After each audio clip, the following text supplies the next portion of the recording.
దేవుని నామానికి మహిమ కలుగును గాక. మన ప్రభువును రక్షకుడైన యేసుక్రీస్తు నామములో శుభములు తెలియజేస్తున్నాను. అందరు బాగున్నారు కదా?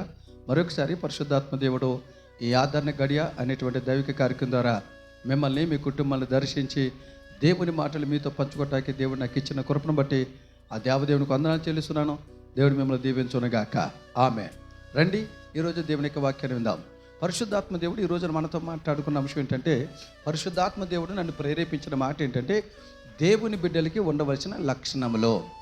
ఈరోజు దేవుడు మనతో మాట్లాడుకున్న అంశం ఏంటంటే, దేవుని బిడ్డలకి ఉండవలసిన లక్షణములు. పరిశుద్ధ గ్రంథము నుంచి యోహాను సువార్త 20వ అధ్యాయం 27 వచ్చినటువంటి మాట మనం చూద్దాం.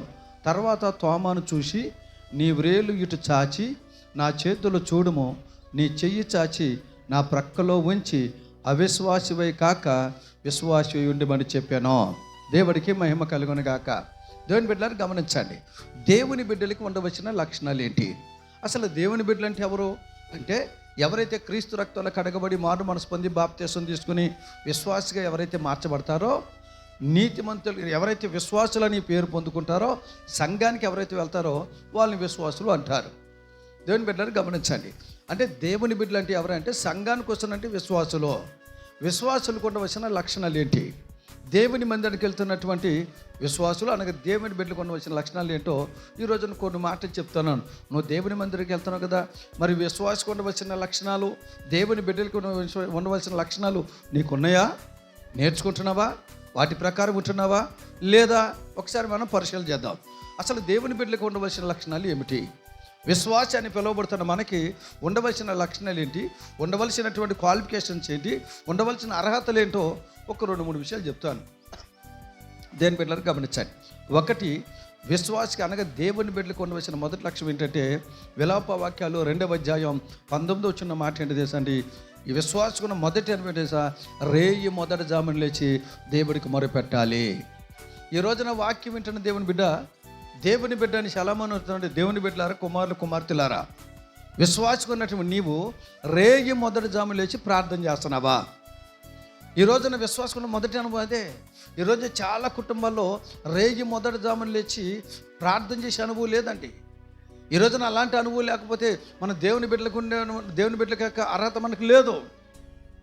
ఈ రోజున విశ్వాసకు ఉన్నటువంటి లక్షణాలు మొదటిది ఏంటంటే, రేయి మొదటి జామున లేచి ప్రార్థన చేయాలి. అలా ప్రార్థన చేసేవాడు యోబు తన కుటుంబం కొరకు ఎప్పుడు ప్రార్థన చేసేవాడు. నువ్వు కూడా అలాగొచ్చాయి. రెండవది, దేవుని బిడ్డలకు ఉండవలసిన లక్షణాలు ఏంటి అనగా విశ్వాసకు ఉండవలసిన లక్షణాలు ఏంటంటే, మత్తయి సువార్త 20వ అధ్యాయం 26 వచ్చిన మాట ఏంటి తెలుసా? దేవుని బిడ్డలు ఎప్పుడు పరిచర్య చేసేవారిగా ఉండాలి. ఈ రోజున పరిచర్య అంటే చాలామందికి చిన్న చూపు. పరిచర్య చేయాలంటే దేవుని మందిరంలో నామోషి, దేవుని మందిలో పరిచర్య చేయాలంటే సిగ్గు. చేయకూడని చోట చేస్తారు, చేయవలసిన దేవుని మంది చాలామంది పరిచర్య చేయరు. దేవుని బిడ్డ గమనించి, ఈ రోజున విశ్వాసకు ఉండవలసినటువంటి అనగా దేవుని బిడ్డలకు ఉన్న 2వ లక్షణం ఏంటి తెలుసా?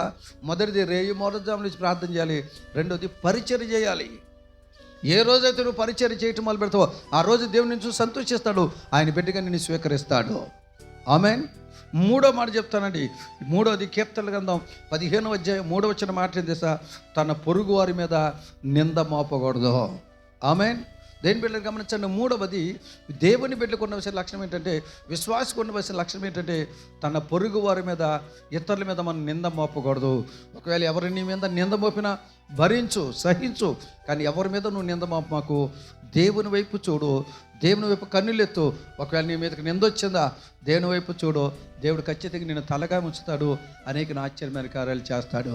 మరలా గుర్తు చేస్తున్నాను, దేవుని బిడ్డలకు ఉండవలసిన లక్షణాలు ఏమిటి అనగా విశ్వాసకు ఉన్న లక్షణాలు ఏంటంటే, ఒకటి, రేయి మొదటి జామున లేచి ప్రార్థన చేయాలి.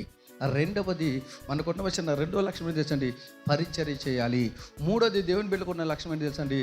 ఇతరుల మీద, పొరుగు వారి మీద నింద మోపకూడదు. ప్రేమించు, వారిని ప్రేమించు, క్షమించు, దేవుడు నిన్ను దీవిస్తాడు. ఈ లక్షణాలు కలిగి ఉండు, దేవుడు నీకు తోడుగుండి దేవుడు దీవించునగాక. ఆమేన్. తల వంచండి, ప్రార్థన చేసుకుందాం. ప్రేమ కలిగిన మా తండ్రి, నీ స్తోత్రాలు. ఎత్తబడిన వాక్యాన్ని బట్టి నీ స్తోత్రం. వాక్యం ప్రతి ఒక్కరి జీవితంలో ఫలింపజేసి దేవుని బిడ్డలకి అనగా విశ్వాసం ఉండే లక్షణాలు అంటే మాట్లాడారు. ఆ లక్షణములు, అనుభవాలు, ఆ క్రియలు కలిగి బిడ్డలు జీవించి నీ ద్వారా గొప్ప దీవెన పొందుకుని కృప దయచేయమని యేసు నామములో అడిగి పొంది ఉన్నాం తండ్రి. ఆమేన్. దేవుడు మిమ్మల్ని దీవించును గాక. ఆమేన్.